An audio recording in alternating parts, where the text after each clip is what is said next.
મોટા બંગલાની બહાર ઊભા રહીને કમળાબા સિક્યોરિટી ગાર્ડને હાથ જોડીને વિનંતી કરી રહ્યા છે કે એકવાર તેમને તેમના પુત્ર અને વહુને મળી લેવા દો, ખૂબ જરૂરી વાત છે.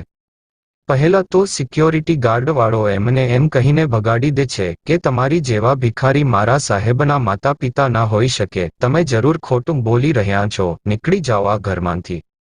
પરંતુ જ્યારે કમળાબા સિક્યોરિટીવાળાને ઘણી વિનંતી કરે છે અને કહે છે કે જ્યાં સુધી તમે મને મારા પુત્ર અને વહુને મળવા નહીં દો ત્યાં સુધી હું આ ગેટ પરથી ખસીશ નહીં. હું અહીંયા જ બેસી રહીશ. આજે મારા પતિ હોસ્પિટલમાં બીમાર પડ્યા છે, તેમની સારવાર માટે પૈસાની ખૂબ જરૂર છે. તેમની સારવાર માટે મારી પાસે એક પણ રૂપિયો નથી. મારા પુત્રનો આટલો મોટો બિઝનેસ છે, તેની પાસે આટલા બધા પૈસા છે, શું તે તેના પિતાની બીમારીમાં થોડા પૈસા ખર્ચી ના શકે? તેને થોડા પૈસા આપવાથી કંઈ પણ ફરક નહીં પડે. અંતે સિક્યોરિટીને કમળાબા ઉપર દયા આવી ગઈ અને તે અંદર જાય છે અને સમાચાર આપે છે કે એક વૃદ્ધ માતા તમને મળવા માંગે છે. તે કહે છે કે તે તમારી માતા છે, પરંતુ તેના દેખાવ અને પહેરવેશ પરથી એવું લાગતું નથી કે તે તમારી માતા હોય. આરતી સિક્યોરિટી ગાર્ડને કહે છે, તું જા, હું હમણાં જ એમને બહાર મળવા આવી રહી છું. તેમને અંદર લાવવાની જરૂર નથી. મીટિંગ રૂમમાં બેઠેલા પોતાના પતિ માનવને આરતી કહે છે, તમારી માંગ ફરીથી મળવા આવી છે. ઘણી વખત ના પાડી છે, તેમ છતાં તે બેશરમની જેમ આ ઘરમાં આવી જાય છે.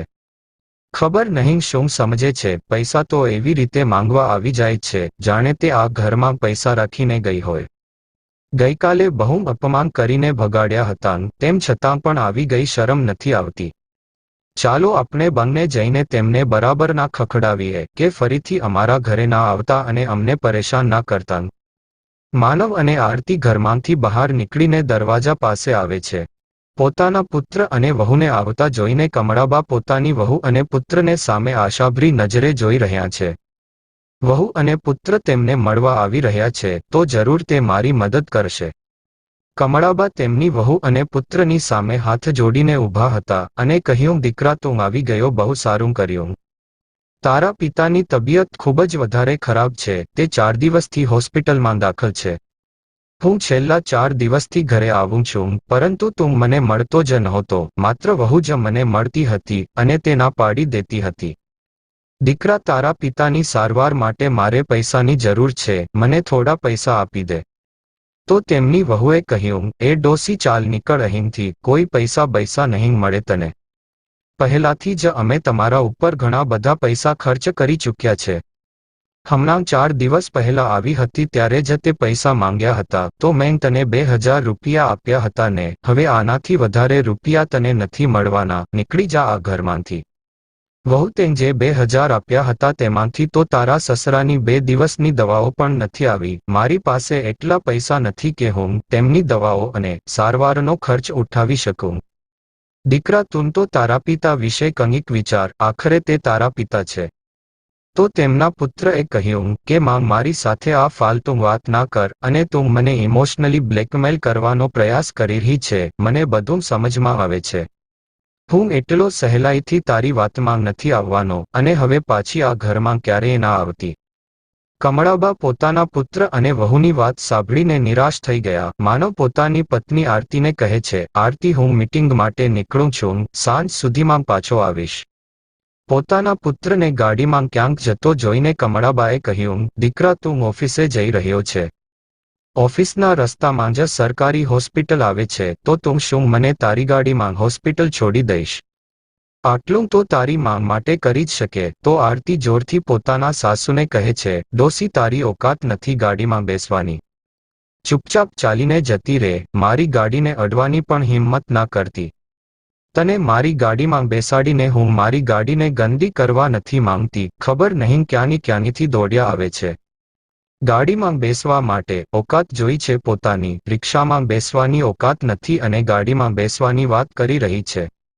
ચાલ નીકળી જા અહીંથી. આવી મોટી ગાડીવાળી માનવ પોતાની ગાડીને લઈને જતો રહ્યો. બિચારા કમળાબા ગેટ પાસે બેસીને તેના પુત્રની ગાડીને જતી જોઈ રહ્યા અને પોતાના ભાગ્યને કોસતા રહ્યા કે મેં કેવા પુત્રને જન્મ આપ્યો છે જે પોતાના માતા પિતાનો જ ના થયો. શું નહોતું કર્યું અમે અમારા પુત્ર માટે? બધું જ તો અમારું દાવ ઉપર લગાવી દીધું હતું. જો અમે અમારું બધું દાવ ઉપર ના લગાવ્યું હોત તો કદાચ આજે અમારી હાલત આવી ના હોત. અમારા પુત્રને ભણાવવા માટે પોતાનું ઘર, જમીન, મિલકત બધું જ વેચી દીધું. બધું વેચીને આટલો મોટો ધંધો કરાવ્યો, પરંતુ આજે અમારા પુત્રએ અમારી સાથે શું કર્યું? આવું તો અજાણ્યા પણ નથી કરતા કોઈની સાથે, જેટલા અજાણ્યા અમને અમારા પુત્રએ કરી દીધા છે. તેને પોતાની માંગનું દુઃખ પણ દેખાતું નથી. તેમની આંખોમાંથી આંસુ વહી રહ્યા હતા. પાસે ઊભેલા સિક્યોરિટી વાળાને એટલું તો કન્ફર્મ થઈ જાય છે કે આ માતાજી માનવ સાહેબના માં છે. માનવના નીકળી ગયા પછી અને આરતીના ઘરની અંદર ગયા પછી સિક્યુરિટી ગાર્ડ કમળાબાને ઊભા કરીને ખુરશી ઉપર બેસાડે છે અને કહે છે કે માજી તમે રડો નહીં, તમારે કેટલા પૈસાની જરૂર છે? ત્યારે કમળાબા કહે છે, દીકરા અત્યારે તો ફક્ત 2000 રૂપિયા જ મળી જાય તેનાથી જ કામ ચાલી જશે. જ્યારે સિક્યોરિટી ગાર્ડે તેના ખિસ્સામાં હાથ નાખીને જોયું તો 1500 રૂપિયા જ નીકળે છે. તો તે કહે છે, માજી મારી પાસે 1500 જ છે, તમે તેને તમારી પાસે રાખી લો અને ચાલો તમારે ક્યાં જવું છે, હું તમને મારી સાયકલ ઉપર મૂકી જાઉં છું. તો કમળાબાએ કહ્યું, ના દીકરા મને સાયકલ ઉપર બેસતા નથી આવડતું, હું રિક્ષા કરીને જતી રહીશ. સાથે સાથે કમળાબા સિક્યોરિટી વાળાને બહુ બધા આશીર્વાદ આપે છે. દીકરા જ્યાં મારા પુત્ર અને વહુએ મારી મદદ કરવાની ના પાડી દીધી ત્યાં તે આટલા મોટા દિલથી મારી મદદ કરી, તારો આ ઉપકાર હું ક્યારેય નહીં ભૂલી શકું. તો તેણે કહ્યું, અરે માજી મેં ક્યાં મદદ કરી છે, આટલાથી તો તમારો એક દિવસનો પણ દવાનો ખર્ચ નહીં નીકળે. તે પૈસા પોતાની સાડીના પલ્લુમાં બાંધીને કમળાબા હોસ્પિટલ જવા રવાના થઈ ગયા.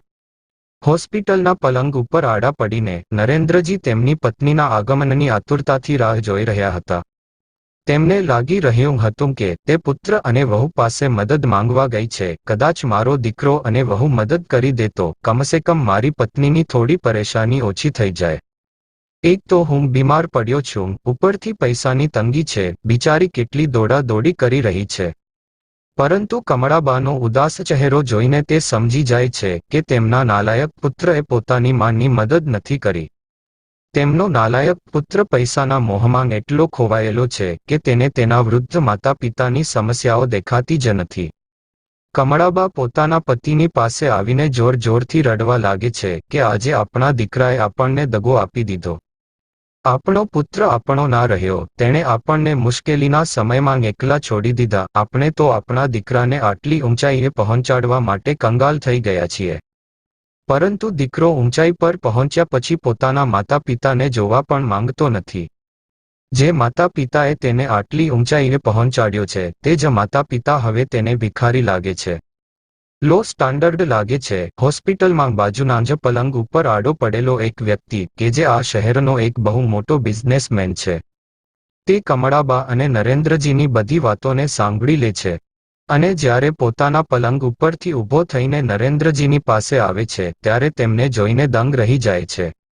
આ તો મારા આદરણીય સાહેબ છે. અરે સાહેબ તમે અહીંયા કેવી રીતે, અને તમારી આ હાલત કેવી રીતે થઈ ગઈ? ત્યારે નરેન્દ્રજીએ કહ્યું, બેટા મેં તને ઓળખ્યો નહીં, કોણ છે બેટા તું? સાહેબ હું પંકજ જે તમારી પાસે ટ્યુશન માટે આવતો હતો. નરેન્દ્રજી તેમની યાદદાસ્ત ઉપર જોર નાખીને યાદ કરવાનો પ્રયાસ કરે છે, પછી અચાનક કહે છે, હા યાદ આવ્યું, તે ગુપ્તાજીનો પુત્ર જેમનો આ શહેરમાં કપડાનો ખૂબ મોટો બિઝનેસ છે, હું તેમનો પુત્ર પંકજ છું. હા સાહેબ હું એ જ પંકજ છું, પણ સાહેબ મને એ સમજાતું નથી કે તમારી આવી હાલત કેવી રીતે થઈ ગઈ. મેં તમારી બધી વાતો સાંભળી લીધી છે, હવે તમે ચિંતા ના કરશો. તમારી સારવારમાં જેટલા પણ પૈસા થશે તે તમામ પૈસા હું ખર્ચ કરીશ અને તમને સંપૂર્ણપણે સ્વસ્થ કરાવીને ઘરે પણ લઈ જઈશ. પંકજ નરેન્દ્રજીની સારવારનો તમામ ખર્ચ ઉઠાવે છે, તેમને ખાવા માટે ફળ ફ્રૂટ તમામ વ્યવસ્થા કરે છે અને કમળાજીને કહે છે, માંજી તમે મારા ઘરે રહો, અહીંયા હું મારા સાહેબની સંભાળ રાખીશ. મેં જોયું છે કે તમે કેટલા દિવસોથી દોડધામ કરી રહ્યા છો. ક્યાંક એવું ન થાય કે તમે પણ થાકીને બીમાર પડી જાઓ. ઘરે મારી પત્ની છે, મારા બાળકો છે અને મારા માતા પિતા પણ છે. તમે ત્યાં રહો, હું 2 દિવસમાં મારા સાહેબને સાથે લઈને ઘરે આવી જઈશ. નરેન્દ્રજી પણ કહે છે, હા હવે હું ઠીક છું અને જલ્દી તારી પાસે આવી જઈશ, તું મારી ચિંતા ના કરતી. 2 દિવસ પછી નરેન્દ્રજી સંપૂર્ણપણે સ્વસ્થ થઈને પંકજના ઘરે આવી ગયા. પંકજના ઘરમાં તેના પિતાજી નરેન્દ્રજીને મળીને ખૂબ જ ખુશ થયા. અરે નરેન્દ્રજી, જ્યારથી તમે ભણાવવાનું બંધ કર્યું છે ત્યારથી તો હું તમને મળી જ શક્યો નથી. હું અહીંયા મારા ધંધામાં એટલો વધારે વ્યસ્ત થઈ ગયો, મને ક્યારેય તમને મળવાનો સમય જ ના મળ્યો. આજે કેટલા વર્ષો પછી તમે મને મળ્યા છો, પરંતુ મને જરા પણ ઉમ્મીદ નહોતી કે તમે મને આ રીતે મળશો. અરે પંકજ તો તમને કેટલા યાદ કરે છે. તે કહે છે કે આજે હું સાહેબે બતાવેલા પગલે જ ચાલી રહ્યો છું. પહેલા પંકજને અભ્યાસમાં જરાય મન નહોતું લાગતું, પરંતુ જ્યારથી તમે તેનું ટ્યુશન લેવાનું શરૂ કર્યું ત્યારથી તે અભ્યાસમાં રસ લેવા લાગ્યો હતો. અને તમને તો તે અત્યારે પણ ખૂબ જ યાદ કરે છે. તમારી શીખવવાની રીત જ એવી છે કે બાળકો તેને સરળતાથી સમજી જાય છે. થોડા સમય માટે તો નરેન્દ્રજી અને કમળાબા પંકજના ઘરે જ રહે છે. પંકજનું ઘર બહુ મોટું હતું. ઘર શું, તે તો એક બંગલો હતો. તેમાં તો ઘણા લોકો રહી શકે છે અને તેમાં જ પંકજે એક રૂમ નરેન્દ્રજી અને કમળાબાને આપી દીધો હતો. 10 દિવસ પછી નરેન્દ્રજી કહે છે, બેટા હવે અમે જઈએ. ઘણા દિવસો રાખ્યાન, તે અમારી ખૂબ જ મદદ કરી, તેના માટે તારો ખૂબ ખૂબ આભાર. આટલા દિવસો દરમિયાન પંકજને એ તો ખબર પડી ગઈ હતી કે સાહેબે તેમના પુત્ર માટે બધું જ ખર્ચી નાખ્યું છે. હવે તેમની પાસે કંઈ બચ્યું નથી. તે તેના સાહેબને પૂછે છે કે હવે ક્યાં જશો, શું કરશો? તમારી પાસે તો ના ઘર છે કે ના ખાવા માટે પૈસા છે, તો પછી તમે કેવી રીતે પોતાનું ભરણ પોષણ કરશો? તો નરેન્દ્રજીએ કીધું, જ્યાં જિંદગી લઈ જશે ત્યાં જઈશું. કોઈ નાનું મોટું કામ શોધી લઈશું જેનાથી અમારી વૃદ્ધાવસ્થામાં ખાવા પીવાના અને દવાઓના ખર્ચા થઈ શકે. તો પંકજે કહ્યું, ના સાહેબ, તમારે ક્યાંય નથી જવાનું. મેં તમારી માટે કંઈક વિચાર્યું છે કે તમે અહીંયા અમારી સાથે જ રહેશો. તો સાહેબે કીધું, શું વિચાર્યું છે પંકજ? તે મને પણ તો જણાય. તો પંકજે કહ્યું, સાહેબ તમે તો જાણો જ છો કે મારો કપડાનો ખૂબ મોટો બિઝનેસ છે. એક શોપમાં હું બેસું છું અને એક શોપમાં મારા પિતાજી બેસે છે. હું તો મારી શોપ ઉપર બધા કામ એકલા હાથે હેન્ડલ કરી શકું છું, પણ મારા પિતાને કોઈ એવી વ્યક્તિની જરૂર છે જે તેમનો હિસાબ યોગ્ય રીતે રાખી શકે અને જે સંપૂર્ણપણે ઈમાનદાર હોય. તો સાહેબ, મને આ પદ માટે તમારા કરતાં વધુ યોગ્ય કોઈ દેખાતું નથી. અને સાહેબ, એમ પણ તમારે ક્યાંક જઈને કામ તો કરવાનું જ છે. તો પછી તમે અમારી દુકાનમાં જ પિતાજી સાથે લાગી જાઓ અને દુકાનના હિસાબ કિતાબ તમે રાખો. નરેન્દ્રજી તેમની પત્ની કમળાબા તરફ જુએ છે. કમળાબાને આમાં કંઈ ખોટું લાગતું નથી. તે તેમના પતિને કહે છે, જુઓ, આપણે ક્યાંક તો ભટકતા રહીશું અને કેટલા દિવસોમાં આપણને કામ મળશે તે ખબર નથી. બીજી તરફ આપણને ઘરે બેઠા કામ મળી રહ્યું છે. જો આપણે આપણી મહેનતથી કમાઈને ખાઈશું તો આપણને અહીંયા રહેવામાં પણ વાંધો નથી. નરેન્દ્રજી ગુપ્તાજી સાથે તેમની મોટી દુકાનમાં બેસીને હિસાબ કિતાબ જોવા લાગે છે.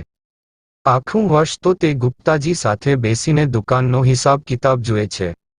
આ સાથે સાથે બિઝનેસ કેવી રીતે કરવો એ પણ શીખી જાય છે.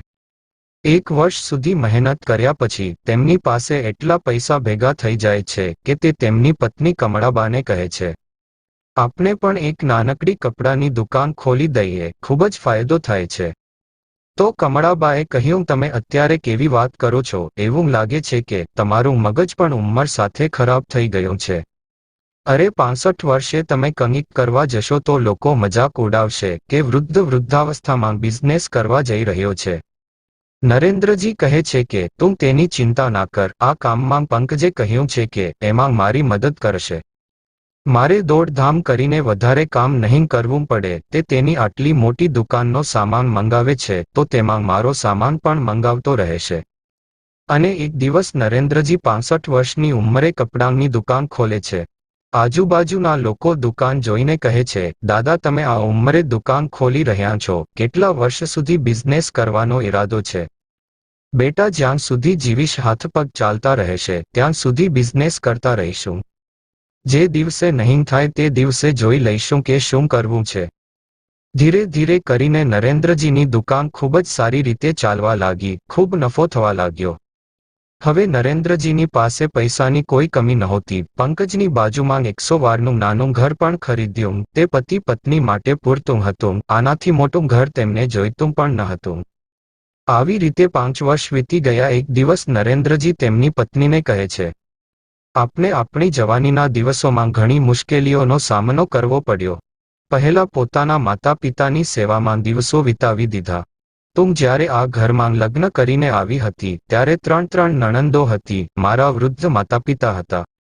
મારી 3 બહેનો હતી. તેમના લગ્ન કરાવવાની જવાબદારી મારી હતી. કારણ કે ઘરમાં હું એકલો જ કમાતો હતો. તે પછી પોતાનો પણ પુત્ર થઈ ગયો. તેને ભણાવવા માટે તો આપણે શું ના કર્યું, જેથી આપણે રોડ ઉપર આવી ગયા.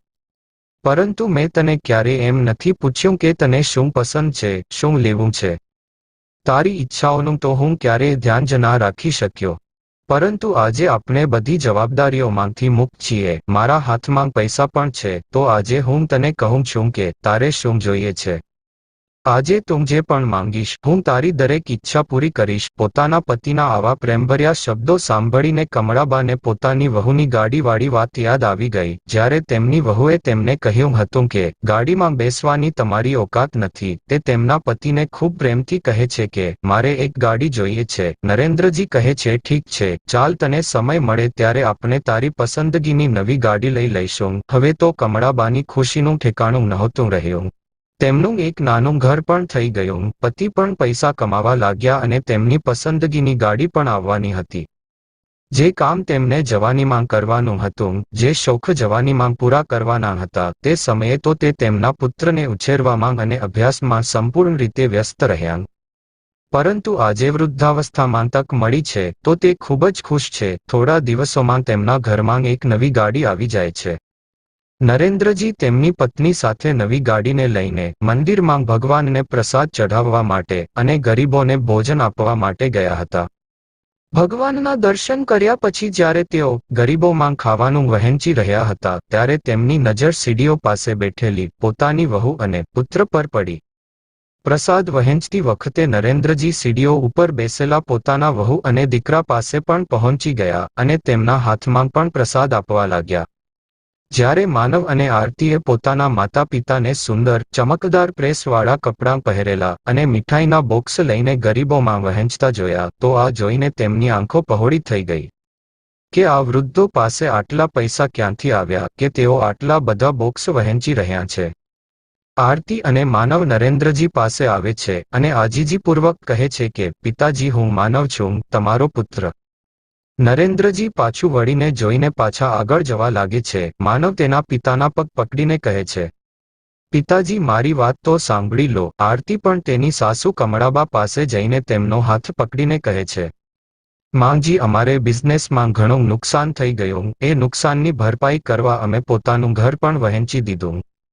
બેંકમાંથી એટલી બધી લોન લીધી હતી કે તે પણ ચૂકવી ન શક્યા. માથે એટલું બધું દેવું છે. બેંકવાળાના દરરોજ ફોન આવે છે લોન ચૂકવવા માટે. હવે ઘરમાં કંઈ નથી. મારા ઘરેણાં પણ માનવે વેચી દીધા છે. હું પૂરા 2 મહિનાથી પિયરમાં રહું છું. માજી, કૃપા કરીને અમારી મદદ કરો. તમે તો મને હવે સારા એવા પૈસાદાર લાગો છો. વહુ અને પુત્રને જોઈને કમળાબાને ખૂબ જ ગુસ્સો આવ્યો. તેમને તે દિવસની યાદ આવી ગઈ જ્યારે તેમને પોતાના પલ્લુને તેના પુત્રની સામે ભિખારીની જેમ ફેલાવીને થોડા પૈસા માટે ભીખ માંગી રહ્યા હતા. તારા પિતા 6 મહિનાથી હોસ્પિટલમાં તેમના જીવન અને મૃત્યુની લડાઈ લડી રહ્યા છે. થોડા પૈસાથી તેમની મદદ કરી દો. પરંતુ પુત્ર અને વહુએ તેમને ખાલી હાથે ઘરની બહાર કાઢી મૂક્યા. પોતાની વહુ અને પુત્રની વાતને અવગણીને નરેન્દ્રજી પોતાની પત્નીનો હાથ પકડીને સીડીઓ ઉતરીને ગાડી પાસે આવી ગયા. વહુ અને પુત્ર ભાગીને તેમના પગમાં પડી ગયા અને કહ્યું, અમને માફ કરી દો પિતાજી, અમારાથી બહુ મોટી ભૂલ થઈ ગઈ હતી. હું પૈસાની લાલચમાં તમને બંનેને ભૂલી ગયો હતો, પરંતુ હું હવે એવું નહીં કરું. મહેરબાની કરીને તમે મારી એકવાર મદદ કરી દો. નરેન્દ્રજી તેમના પુત્ર અને વહુની એક પણ વાત સાંભળતા નથી અને ગાડીનો દરવાજો ખોલીને કહે છે, કમળા, આપણી ગાડીમાં બેસી જા. ભગવાનની કૃપાથી આજે આપણી ઓકાત ગાડીમાં બેસવાની થઈ ગઈ છે. ચાલ આપણે આપણી ગાડીમાં બેસીને ઘરે જઈએ. પાછળથી તે દીકરો અને વહુ બૂમો પાડતા રહી જાય છે. ત્યારે જ પાછળથી એ જ સિક્યુરિટી ગાર્ડ આવે છે જે માનવ અને આરતીના ઘરે કામ કરતો હતો. તે પણ તેની નવી બાઇક લઈને આવ્યો હતો અને ભગવાનની સામે પોતાની નવી બાઇકની પૂજા કરાવવા માંગતો હતો. પોતાના સિક્યોરિટી ગાર્ડને જોઈને માનવ કહે છે, અરે વાહ, તે નવી બાઇક ખરીદી લીધી, બહુ સારી વાત છે. તો તે કહે છે, ના સાહેબ, મેં આ બાઇક ખરીદી નથી, તમારા માતા પિતાએ મને આ બાઇક ગિફ્ટના રૂપમાં આપી છે. હકીકતમાં તે દિવસે જ્યારે તમારી માંગ તમારી મદદ માંગવા આવ્યા હતા અને તમે તેમને કાઢી મૂક્યા હતા, ત્યારે તે દરવાજાની બહાર બેસીને રડી રહ્યા હતા. હું તેમની આ હાલત જોઈ શકતો ન હતો, તો મારી પાસે જેટલા પૈસા હતા તેટલા પૈસાથી મેં તેમની મદદ કરી દીધી. તો તે મદદના બદલામાં તેમણે મને આ બાઇક આજે ગિફ્ટમાં આપી છે. મેં તો તેમને ઘણી ના પાડી હતી, પરંતુ તેમણે કહ્યું કે તે ખૂબ મનથી આપી રહ્યા છે. મુશ્કેલીના સમયે તે મારી મદદ કરી હતી, એટલા માટે મારો આશીર્વાદ સમજીને રાખી લે. સિક્યોરિટીની વાત સાંભળીને આરતી અને માનવને અંદરથી જલન થઈ રહી હતી, પરંતુ હવે તેમની પાસે જલન કરવા સિવાય બીજું કંઈ જ નહોતું, કારણ કે વ્યક્તિ પોતાના કર્મો પ્રમાણે ભોગવે છે. આ તો કુદરતનો નિયમ છે. મિત્રો, આજના વિડીયોમાં બસ આટલું જ. વિડીયો પસંદ આવ્યો હોય તો લાઇક, શેર તેમજ ચેનલ પર નવા હોવ તો સબસ્ક્રાઇબ કરી બાજુમાં આવેલ બેલ બટનને ઓલ ઉપર સેટ કરી દેજો, જેથી કરીને અમારા દરેક વિડીયો તમે પહેલા જોઈ શકો. આ સાથે મળશું નવા વિડીયોમાં. ત્યાં સુધી બધા દર્શક મિત્રોને જય ભારત, જય જવાન, જય માતાજી.